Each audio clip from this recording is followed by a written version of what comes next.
there are available ministries which are empowered to support them, like the Ministry of Youth, like KCCA, like Madam here, the grassroots person, just to support these people so that they can convey the message out there. Otherwise, we are not very much empowered to help them start up businesses, to help them start up a few things to alienate themselves from poverty and maybe go to another status. Also, government has a big role to play in planning. Like she said, a ghetto is just an area, not designated. It is by government that it is a ghetto. So urban planning can also help us in maybe getting rid of such areas. Yes, thank you. Okay, thank you very much, sir. But you've talked about the important aspect.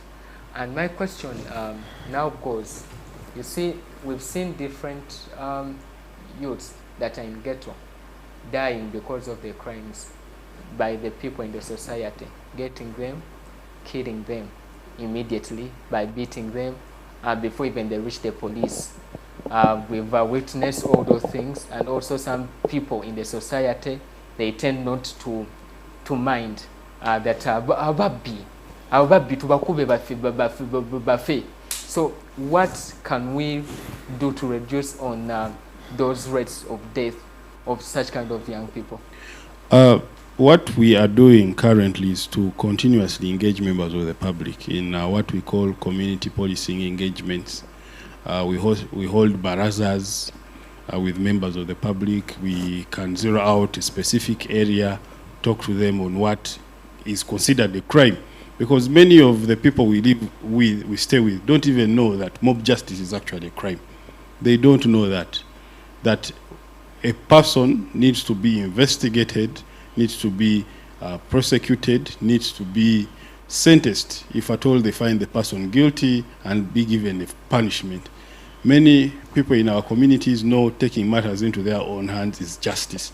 So we need to change this mindset. And the only way we are doing that is to continuously engage them. And away from engagement is to also be harsh on them when they commit such crimes. We make sure that if there is any report of mob justice, that matter is investigated fully. If it means arresting 5 households that participated in such a crime, we make those arrests and produce them in courts of law. That can also work as a deterrent measure for members of the public not engaging in such activities of mob justice. Okay. Yes. Thank you very much. Thank you very much for that. Also, let's hear from the coordinator of Ghetto. What initiative has your office taken to empower youth in ghetto areas, and what impact have they had?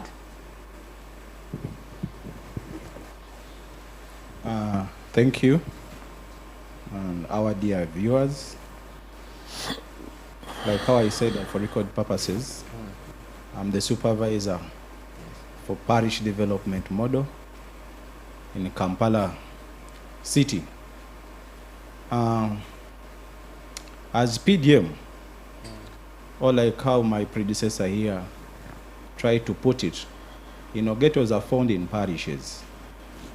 At least they are found somewhere in a certain kind of location. As for Kampala, we do have 100 parishes, and we do have 857 villages. So in this, I do mean that even the ghettos, at least at somewhere or somehow, they're also found in a certain village. So what have we done as KCCA or as Kampala Capital City Authority in terms of empowering the youth in regards to what we do?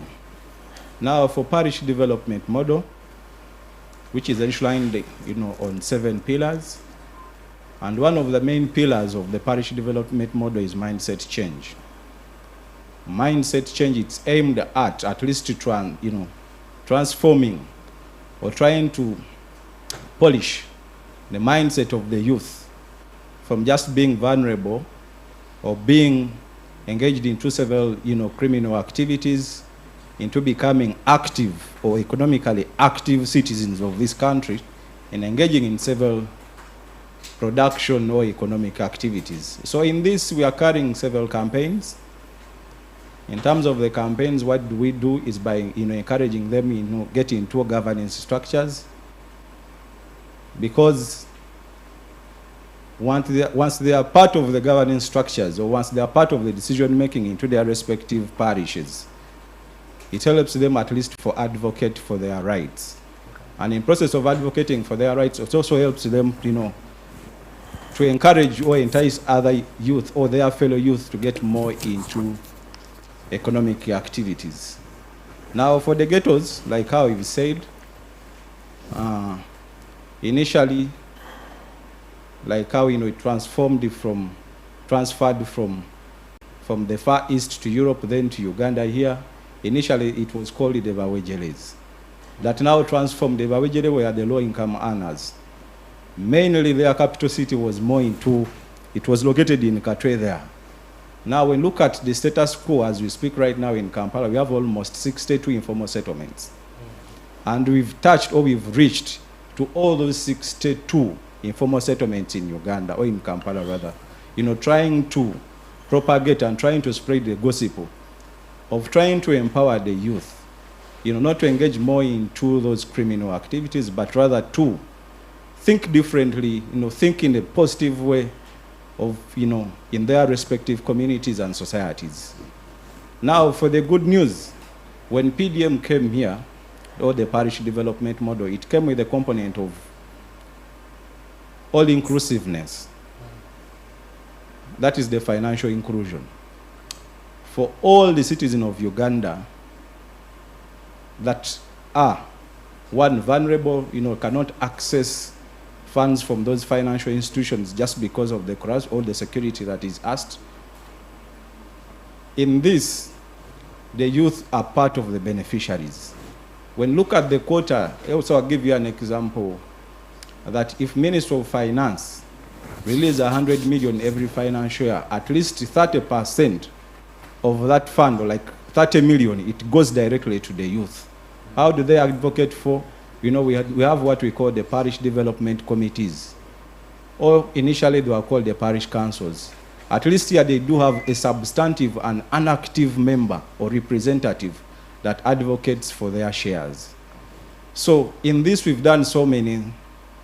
We've encouraged them to get actively or to be actively involved into production, linking up to them, linking them to several markets across, from Kampala or even beyond. So several has been achieved. We've done a lot. And as we speak, so far we've received, government support through the PDM or through the parish development model. We've received to the tune of almost 29.3 billion from the government of Uganda. We do thank the government of Uganda under the stewardship of His Excellency the President of the Republic of Uganda that thought about this government strategy. And out of the 29.3 billion, at least I can confidently say that 50% of that sum, it has gone to the youth. Because they do have their, already allocated or statutory in terms of the PDM guidelines, the 30%. And I would like to say that at least they have engaged or they have benefited a lot. And a lot is changing, the story is changing. Even if you go to most of those informal settlements, a lot of youth are more engaged, are so much engaged in economic activities. Thank you. Okay. Thank you very much. Before I react on all the comments that have come through, let me hear also from a Senior Commissioner of Prisons. This topic is really sensitive. We know that the youth are the future leaders for tomorrow, and if we do not tackle on this topic, if we do not help them at this stage, we don't know what Uganda will be in future years if we do not help the youths. So, Senior Commissioner of Prisons, Mr. Frank. Yes, please. What challenges do you think prisons face in rehabilitating youth offenders from ghetto areas, and how can this be addressed?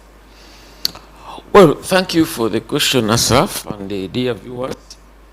I normally want to start with the rituals we have in prisons. That today we have 42,731 convicts, 35,847 remands, 696 convicts, which makes a total of 79,274 prisoners.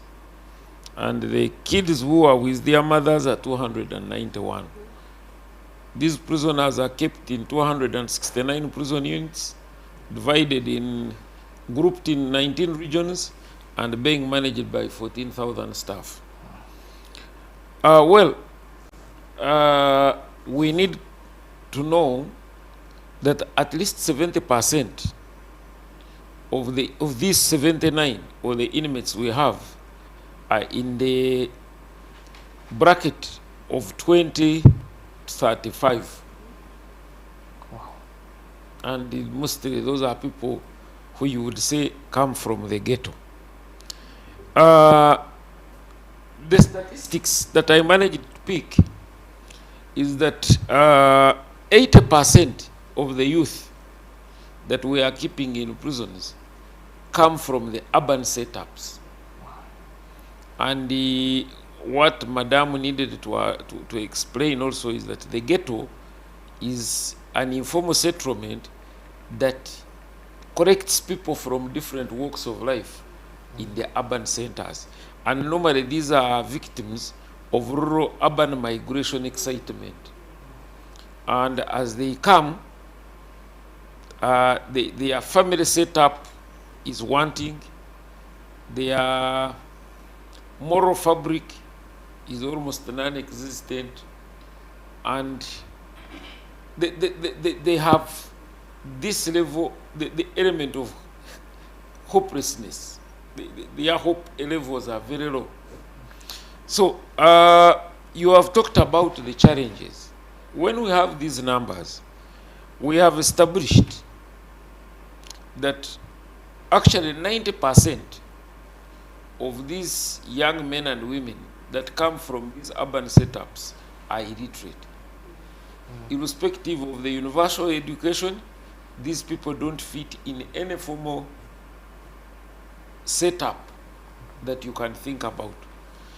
And now, of course, when you are going to go to rehabilitation, you find it easy to rehabilitate a person who has had a knowledge of reading and writing.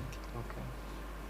And that's why up to tomorrow, the illiteracy levels in prisons are so high. And that's why we decided to start with two-prong, actually three.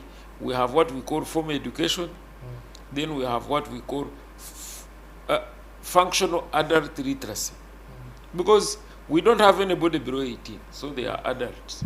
But they don't know how to read, they don't know how to write. So you first have to engage them in those processes. Then after that, that's when now you go to the vocational training, skillings, and the other thing.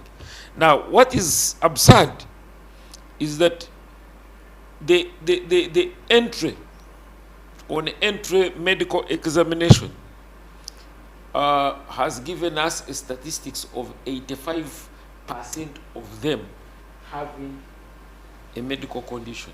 Okay. And more especially with the venereal diseases. And that's why, of course, the environment they live in gives them a very high prevalence of disease, and especially communicable diseases, and then perhaps the problem the other side. We also, the statistics show that 69% of these urban-oriented offenders are on drugs. And because of drugs, when they reach there, now they are on withdrawal because the drugs are not there. They exhibit very many medical conditions. They require a lot of psychosocial support, and it's not easy. Now, We also made some studies about reoffending. While we are thumping our chest that our reoffending levels have moved from 15 years back, it was 52%. Now we are at 13.7%, meaning that out of 100 people who go through our system after conviction and manage the sentence, out of 100, only about 14 come back. 86 don't come back. Now, the statistics for the ghetto is not rosy, because it's about 40% of those people who have come from the ghetto, they end up relapsing to reoffending. We call it recidivism. And that one is actually a very big worry. Now, one of the other biggest challenges are the characteristics that they exhibit. Because you know, a prison is like a dustbin. You'll get a professor, you'll get a businessman, you'll get a chicken thief, everybody is there. Now, but when they are in this big community, you quickly realize they have certain characters which are unique compared to the rest of the inmates. First of all, you find that they have queer characters. They are jittery, they are vulgar, they are, and in terms of even treatment, they are hardened, they are desperate, they are apathetic. You find them, even when you give the normal food, we find them in that kind of need and greed group. Then you find them vulnerable, because they have not been exposed to different aspects. They can easily be misled. Even when you get the wrong, these hardcore criminals, they easily fall for them. And of course, we have had a number of violent bouts from them. And then we also realize that a number of them live in denial. And of course, somehow, because they come from the urban centers, it becomes easy to connect their criminal cells from out, even when they are inside. Because even inside there, they steal. They will steal from their friends. They will form up some cocoons, and you find them really very unique now. And that's why, because of that character, the rehabilitation element is a bit problematic. Unfortunately, the majority of them are on minor offenses, or what we call misdemeanors or pet offenses. These are offenses whose conviction don't go beyond 2 years. So they don't get to have enough time to go through our sentence management regimes, so that by the time they come out, they are much better. While these other ones who take like 5-10 years, they have all the time. We also have all the time to take them through this rigorous system. These ones sometimes are short-termers, and that's why a number of times they have ended up reoffending. They have become habitual offenders. Now, the environment that they are going back. Remember, these people from the rural areas, they even have the audacity to leave prison and say, I had gone to Sudan to do business, but my business has collapsed. I have come back home. But now, if you are staying, let's say, in this ghetto of Katwe, and you have spent 1 year, by the time you come, you will find a very different setup, and you cannot fit. So you have to relocate. They are a very mobile team, and that's why reoffending becomes very common with them. Vulnerability becomes very easy with them, and that's why I think the urban planners have to think very hard. You know, this ghetto thing, I needed to add on to my sister's assertion. When you go to geography, there is what they call Costello's model. of development, from the center to the periphery. Normally, the nucleus of urbanization is for the high class, the professional, and the like, but alongside what they call the suburbs, Yes. that's where now some of these people come in to whom it may concern. And because they are coming from different walks of life, they are coming with a lot of frustrations. A number of them are even are juveniles. They are running away from homes, they are running away from domestic violence, so they end up forming a unique. And that's why those who studied the geography of the time, before they baptized this beautiful name Ghetto, those used to be known as slums. And when they would tell you the characteristics, the problems, and the consequences of slums, my friend, you would not even want to go near. I had a chance, I must confess, I had a chance to interface with the real ghetto during COVID when we were distributing food. Because I was the overall coordinator for food distribution from prisons, I had about 1,000 staff. But in some of these places like the Kasokoso, the Kazoangola, this Katwe, you see, you enter a room of 7 by 7 feet, and out of it, 20 people come. They don't have a toilet, they don't have a kitchen, they don't have... You really wonder how they even live. Yes, we are saying the prisons is congested, but the ghetto is worse off. At least there is a systematic way of handling things. There, it is another world. So, and that trauma alone, managing these people out of this trauma becomes very hard. Okay. Thank you very much, Senior Commissioner of Prisons. You know, when I was growing out, they used to tell me prevention is better than cure. Before doing all these things, before the youths coming in prison, coming to crime, can't we find the root cause so that we can prevent the outbreak of the crimes, of the things that they are facing? Can't we go to the root cause? What is really causing it? And we tackle on that root cause. Like I said, one, we seem to have a not well so planned urbanization strategy. If you have seen, the development of this country is individual-led, including our Kampala. Sometimes I hear the road mayor talking about the master plan. I don't know whether you'll ever see it. But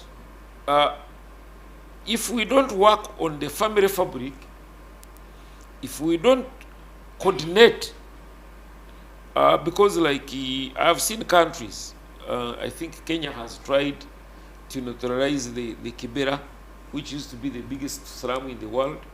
But surprisingly, this is not a Uganda's problem. Even when you go to New York, they have the same problem. Even when you go to South Africa, when you hear the Sowetos, it's the same problem. But I think we need to have a much better plan. We need to have a regulated movement of people. If you notice, I will a simple example in our Kampala here. How many people come to Kampala to ride motorcycles every day coming from the village? Because the other day I was shocked when I saw URA saying that with them they clear a minimum of 200 motorcycles per day. Wow. Who are the riders? So, and that's why there is a lot of excitement. Some of them, if you have been on the traffic lights, you see they don't even mind about them. You may think that they have deliberately refused to obey them. Some of them are so green, they don't know the meaning of those lights. With them they came, they were given motorcycles, they must make money. That's how they know this life. Now, and in the slums, that's why you see people come, people settle. Unfortunately, they normally take advantage of lapses in the law. If you check most of our slums, were in reserves. Yes. Government reserves, either it is a railway or it was an industrial reserved park. Now, when government went to sleep, these individuals took advantage. Wow.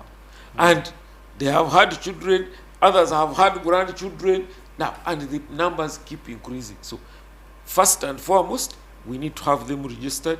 We need to have them planned. We must have a systematic plan of phasing out slums. Okay. I know it takes time, but if we wanted to do so, we could do it. Okay. In the few times I've gone to China, one of their problems was slums. But with them, what they did is that they look at an area, they first build, then they encourage these young people to come, but they come, give them accommodation and work. Accommodation, and skilling, and work. That's how they have to resettle them. So actually, the people in the ghettos need reintegration. The same way the prisoners, after being rehabilitated, need reintegration. Okay. Thank you very much, Senior Commissioner. We have a lot to say, but due to the interest of time, allow us to just hear a word from Madame Asio before we go in the break, what she has to say on the discussions that we've had. But as we are coming to this short break, kindly pick that phone call. If you have any question to ask any of these people, you can be able to ask to call in, and they will be able to answer you. Kindly, Madame Asia. Yeah, I want to appreciate my fellow discussants about what they have said about the ghettos. But to me, at the grassroots, I think we have started feeling government. Before, people used to say government is far away from us, but now government has come near the everyday person. How? Through such interventions, like you said, the parish development model, where you have at least youth represented on what we call a parish development committee. And this has helped them advocate for what their percentages are. It doesn't stop at that. When you look at health, the health programs that they are, actually even from police no muntu wa bulijjo. They have so well organized group youth into teams, and they have zoned the parishes to make sure that at least they get to know what kind of youth are there, what they do and what they do. However, they have fallen short of one thing, that is, I think, profiling, which us at the grassroots now should provide them with that data on the profiled youth. It seems like an overwhelming job, but I think once, like we are here today, we are at Google Day, it's a private TV station, and we appreciate. This is already an intervention. So government alone cannot do everything by itself. It needs other stakeholders. It needs other actors, other MDAs have to come in, and we holistically discuss the issue of ghetto youth. I would like to appreciate that before, no other regime or government thought about skilling as a necessity. Actually, when you thought about skilling was for those who have failed to get formal education. But when you look at countries like Cameroon, it is systematic, right from primary 3, primary 4. Someone must acquire skill either in plumbing. Actually, they do all of them. They do plumbing, they do engineering, electrical wiring, and stuff like that. These skills after Form 4, they hope them to choose their pathways. This has started here in Uganda, and I'm glad that at a grassroots we have had skilling centers where our youth from the ghetto are engaged, they are involved, they are well selected, they are well taken care of, and it is a free service from government. So this education, this skilling, this intervention has for once helped to create so many jobs that they weren't or they wouldn't have been. Some working stories, like one of our boys there in Kamocha, he has a workshop for repairing phones.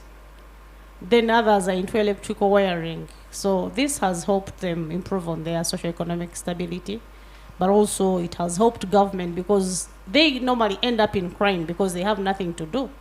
They are idle, they have a lot of time. So as they sit, they discuss ways and means of how to steal rather than how to work. So with the current intervention of skilling, and everything else, they have been able at least to reduce on the crime rate in ghettos. I hope our senior here can testify, because they are kept busy. However, like I've earlier said, these and many more other interventions need to come in place.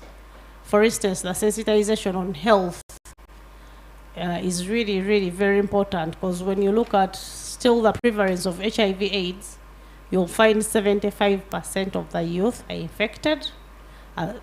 These range from 18 to 35 as compared to the elderly. So what does that indicator show us? That there is a lot that is taking place in the ghettos that is not accounted for.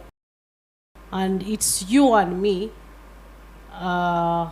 here and outside here that need to come in and help solve such problems. Otherwise, the biggest challenge of the housing facilities that they are and everything else, I think this would be bare minimal. Because why first of all do they come from rural areas to urban areas? This is certain, of course. They come to look for jobs, they come to look for employment. But also, before we didn't have empowerment programs in the villages. Now they are there. We have seen the people surviving under the 4-acre model system and what they have got. We have seen people surviving under Myoga. They are doing so well in the villages. So why would someone come to the street? Why would someone come to the ghettos of Kampala only to sleep in a tiny room or a decker and then earns maybe between 3,000 to 7,000 shillings a day? So I think such interventions have really helped to curb the disparities that there are in the ghettos, though a lot is yet to be done. As enshrined, I think, I don't know if I have a right to speak about the presidential manifesto, the current presidential manifesto. I think most of it speaks about the young people. So this shows the seriousness of the problem. But also when you look at the voters register, still 75% of them are young people between 18 and 35, which is actually, it may be a blessing, but also a threat. And if nothing is done about it, then we may find ourselves not able to answer certain questions. However, summing it up all, the grassroots is the best stop point where to engage the youth from. This English that takes place in corridors, that takes place in hotels, that takes place in those expensive places needs to be cut out, and then people come down to the grassroots. The police should come to the grassroots. Other MDS should come at the grassroots. NSSF should come at the grassroots. Health practitioners should come at the grassroots. From there, we get refined youth. We get all kind of youth, and then we refine ourselves through such interventions. I thank you. Thank you very much, Madam Asia. Allow us to go a short break.